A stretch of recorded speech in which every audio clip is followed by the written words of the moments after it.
So, thank you very much for being here at Belmarsh Live and supporting us in our work. May you introduce yourself and tell us how you felt inside.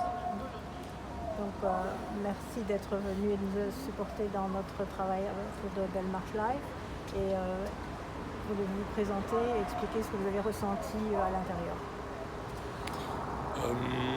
Je m'appelle Martin Corten, je travaille pour le cabinet d'avocats Yusko Gens. Je suis employé depuis 1 an et demi sur l'affaire Julian Assange. À l'intérieur, j'ai trouvé ça très lourd.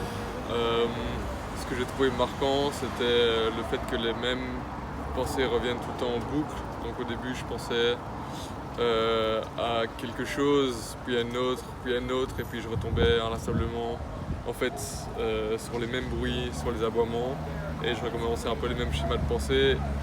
Et plusieurs fois j'ai eu envie de sortir, et je me suis forcé à rester en me disant que s'il était là depuis 4 ans, je pouvais essayer de rester quelques minutes de plus pour essayer de mieux ressentir.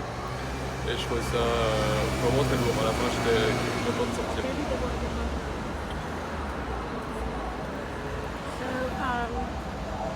What do you think politicians could do more for Julian that he comes out? Alors, qu'est-ce que les politiciens pourraient faire de plus pour Julian Assange?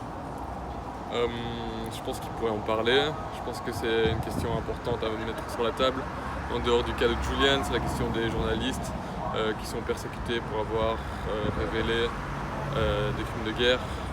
Et je pense que ça relève du droit de tout le monde de savoir ce que les gouvernements font avec le pouvoir qu'on leur donne et avec l'argent qu'on leur donne.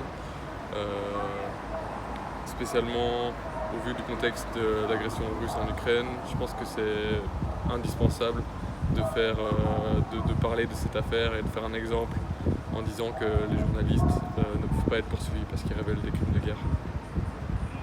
Thank you very much for being here, supporting us and supporting Julian, and hopefully he's home soon. Free Thank Julian. you.